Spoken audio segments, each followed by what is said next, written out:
ब्रेकनंतर शिक्षणाच्या वाटा या कार्यक्रमामध्ये तुमचं पुन्हा एकदा स्वागत. आपण चर्चा करत आहोत शालेय शिक्षणासोबतच नीट आणि IITची तयारी या विषयावर. सर, तुमच्याकडे तर खूप सारे एक्झाम्पल्स असतील, पण सर जेवढा आता आपण बघतो विद्यार्थ्यांचा कल हा मेडिकल, IIT किंवा इंजिनिअरिंगकडे जास्त असतो. मग या सगळ्याची तयारी शालेय शिक्षणापासूनच करायला हवी का? अगदी की बऱ्याच पालकांना असं वाटतं की 11वीला गेल्यानंतरच आपण इंजिनिअरिंगचा अभ्यास सुरू केला पाहिजे. असं काही नाही. साधारणतः एक उदाहरण सांगतो की सचिनने जर असं म्हटलं असतं की मी 10वी नंतर खेळायला सुरुवात करेल, पहिले शिक्षण कंप्लीट करतो, तर मला असं वाटतं की आपल्या भारताच्या नावावर एवढे वर्ल्ड रेकॉर्ड असतेच. समजा त्याने अगदी बालपणापासून सुरुवात केली, छोटी छोटी प्रॅक्टिस करत गेला आणि प्रॅक्टिस करत ज्यावेळेस तो मॅच्युअर झाला त्यावेळेस तो फुल त्याचा खेळ फॉर्ममध्ये आला. तसंच आहे आपल्यासाठी. आपला गोल हा IIT किंवा नीट आहे. याचं होतं काय माहिती आहे का, की ह्या ठिकाणची जी अभ्यास नीटची जी परीक्षा आहे आणि IITची परीक्षा आहे, यांच्या परीक्षाचं म्हणजे जो फरक आहे, आपली परीक्षा जी बोर्डाची परीक्षा होती आणि ही परीक्षा होती, दोघंही परीक्षामध्ये वेगवेगळ्या पद्धतीने आहेत. म्हणजे इथं जो अभ्यास केला जातो तिथं फक्त ऑब्जेक्टिव्ह प्रश्न नाही, इथे आपण दीर्घ उत्तरी, लघु उत्तरी, एका वाक्यात उत्तरी असे काही प्रश्न आपण आपल्या परीक्षेत बोर्डाच्या परीक्षेत सोडवतो. पण त्या ठिकाणी काही प्रश्न ठराविक वेळेतच आपल्याला सोडावं लागतात. त्याची सोडवण्याची काही पद्धत असतात.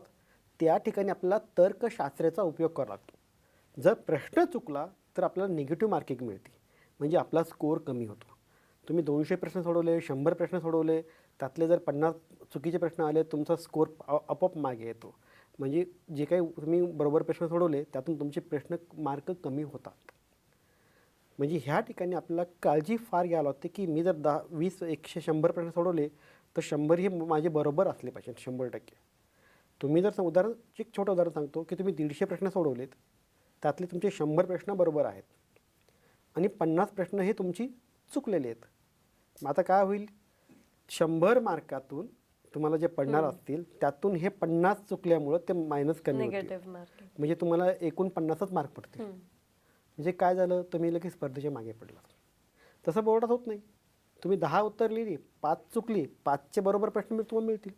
मग हाच गोंधळ ऐनवेळी बोर्डाची परीक्षा, 11वीचा अभ्यास कर. आता मुलांचा गोंधळ कुठं होतो, मराठी मीडियममधून आलेत, सेमीमधून मुलं आलेत, कॉलेजला गेलेत, 11वी 12चा अभ्यास, सायन्सचा अभ्यास सुरू केला, एक नवीन वातावरण, 10 वर्ष निघून तो लगेच एक मोठ्या आता जंप मारले असते ना. कॉलेजला आलो, एक वातावरण असतं मुलामध्ये, मी कॉलेजला गेलो होता आणि त्यात आता नवीन मित्र मिळतात, नवीन वातावरण, नवीन शिक्षक, सगळं पद्धती बदललेल्या. मग त्या ठिकाणी होतं काय माहिती का, मुलांचा थोडासा गोंधळ होतो. कॉलेजचा अभ्यास करायचा, IIT अभ्यास करायचा, मग काहीला पद्धत समजत नाही, मुलं हुशार असतात. मग मी काय म्हणतो, तीच जर तुम्ही शालेय लेवलपासून थोडी थोडी तयारी केली तर, आपण जसं की एक्सरसाइज बॉडी बनवताना आपण सराव करत जातो की नाही, थोडे छोटे व्यायाम, मोठे व्यायाम, मोठे व्यायाम, तसंच मला काय व्हायचं की 8वीपासून तुम्ही तयारी करा. 8वीला अभ्यास तुमच्या ज्या 8वीच्या अभ्यासक्रमानुसार तुम्ही प्रश्न सोडवा, पण त्यासारखे जसे IITला प्रश्न असतील, नीटला असतील त्या पद्धतीनं. मग तुम्ही एक 5 वर्षाचा गोल तयार करा ना, की तुम्हाला IITला जायचं. मग तुम्ही मॅथ्सचा अभ्यास करा, तुम्हाला मेडिकलला जायचं, बायोलॉजीचा अभ्यास करा. आत्ता लगेच तुम्ही व्यवस्थित तुम्हाला अभ्यास करता येईल ना, तुमचं मग स्ट्रक्चर नीट होऊन जाईल. 9वी, 10वी, 11वी तुम्ही ज्यावेळेस अगदी IIT याचा अभ्यास करता तर तुम्हाला ऑटोमॅटिकली तुमचा रेग्युलर अभ्यास सोपा वाटतो. बघा, अवघड जर मी जर 10 शिड्या चढत असेल तर मला 5 शिड्या चढायला अवघड वाटतं का, मी सहज चढू शकतो. तसंच आहे, तुम्ही मोठा अभ्यास करा, छोटा अभ्यास तुम्हाला ऑटोमॅटिक पास होतो. बरं, बऱ्याच जणांना असं वाटतं की नाही बाबा, की IITचा अभ्यास जर केला शालेय लेवलला तर आमच्या अभ्यासक्रमावर फरक पडेल. मी म्हणतो की तुम्हाला ही परीक्षा जी तयारी करायची आहे तुमच्या पुस्तकातल्या अभ्यासक्रमावरच करायची, वेगळी करायची का नाही. म्हणजे काय होतं की त्या धड्याचा डीप अभ्यास होतो ना. जर एका धड्याचा डीप अभ्यास झाला तो मुलगा स्वतःच्या मनाने प्रश्न लिहू शकतो. नाही, बरोबर आहे. हो. म्हणजे वेगळा अभ्यास करायची गरज पडली त्याला. तो जो अभ्यास करतोय तोच अभ्यास फक्त वेगळ्या पद्धतीने करायचा. म्हणजे त्यात त्याच्या 2 गोष्टी होतील. आहे त्याचा शाळेचा अभ्यासक्रम होईल, जी आपल्याला तयारी करायची IIT नीटला ती तयारी पण होईल.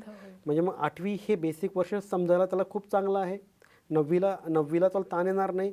10वीला आपण थोडं प्रमाण कमी केलं चालू शकतं. 11वीला ते प्रमाण वाढवायचं. 12वीची परत बोर्डाच्या परीक्षेला परत तुम्ही करा. कारण 5 वर्षात अभ्यास करणं ही एक तपश्चर्या होऊन जाईल आणि त्याला गॅरंटी होईल की मी IITला जाणार म्हणजे जाणार. आणि मुलं तीच चूक करतात, 12वीची परीक्षा देतात आणि कुठेतरी क्रॅश कोर्स लावतात. आणि ती तयारी 2-1.5 महिन्यात करायचे प्रयत्न करतात. मग ओढा ताण, खूप ताण, तणाव, मग 10-10 तास बारा करा, मग लक्षात राहत नाही. हे सगळे प्रॉब्लेम सुरू होतात. मग डिप्रेशन येतं मुलांना, मी पास होईल का, माझा नंबर लागेल का, मग माझे सरावामध्ये गुण तर चुकायला लागलेत. नक्कीच सर. सर पण IIT आणि नीटची फी भरमसाठ असते, सर्वसामान्यांना ती परवडेलच असं नसतं, मग अशा वेळी काय करायचं? मी सांगितलं आत्ता जसं जसं जसं सांगितलं मला, भरमसाठ फीस केव्हा लागते, जर तुम्ही 12वीपासून जर तयारी करणार असाल तर. साहजिकच तुम्ही जर समजा तयारी पूर्वीपासून नाही केली, तुम्हाला काहीतरी मग स्टेपनी घ्यावं लागेल ना, की नाही बाबा नक्कीच, हो. इकडे 11वी करायची, उरलेले तास तुम्हाला कुठेतरी खर्च द्यावे लागेल ना. मग मी म्हणतो की जर आम्ही जशी शाळा आम्ही शाळेमध्ये तयारी करून घेतो, जर तशी तुम्ही इतर 8वीपासून तुम्ही तयारी करून घेतली, तर मला असं वाटत नाही की तुम्हाला ट्युशन लावायची गरज पडेल. मी असे खूप सारे विद्यार्थी बघितलेत IITची की ज्यांना मी प्रत्यक्षात भेटलो, की ज्यांनी एकही ट्युशन न लावता IIT आणि नीटला गेलेत. ट्युशन तर आत्ता आलेत, याच्या अगोदरही IIT नीटला मुलं जात होतात. आत्ताशी असं काही जिल्हे आहेत की त्या ठिकाणी IIT आणि नीटचे ट्युशन घेणारे शिक्षक नाहीत. मग तिथले मुलं पण क्वालिफाय होतात, राईट. की म्हणजे ही गोष्ट अशी नाही की तुम्ही क्लासेसमध्ये भरमसाठ पैसे भरलेच पाहिजेत. हे मला मान्य आहे, तुमचं म्हणणं मला अगदी पटतं आहे की क्लासेसवाल्यांचा हा बिझनेस झाला आहे, त्यांचा तो बिझनेसच आहे. की साधारणतः आपण जर बघितलं, जर तुम्हाला लाखोची फीस टाळायची असेल, लाखोच्या गोष्टी तुम्हाला टाळायच्या असतील, तर मला असं वाटतं की तुम्ही 8वीपासून त्याची तयारी करावी. शालेय शिक्षणापासून तुम्ही त्याची तयारी करावी. म्हणजे साहजिकच तुम्हाला हा आर्थिक भुगतान पडणार नाही. जो काय तुम्हाला खर्च करायचा आहे त्या 8वीच्या वर्गात तुम्हाला कमी खर्च येईल, त्याची तयारी होईल, त्याला बर्डन पडणार नाही. 9वीच्या थोडा खर्च येईल तुम्हाला पुस्तकांचा, त्याची तयारी होईल. 10वीवर थोडे पुस्तकांचा खर्च होईल. तुम्हाला पुस्तकांच्या खर्चामध्ये IITला जायचं का भरमसाठ फीस भरून तुम्हाला IITला जायचं, तुम्ही ठरवा. नक्कीच सर, याविषयी तुम्हाला अजूनही काही प्रश्न विचारायचे आहेत, पण शिक्षणाच्या वाटा या कार्यक्रमामध्ये वेळ झाली आहे छोट्याशा ब्रेकची.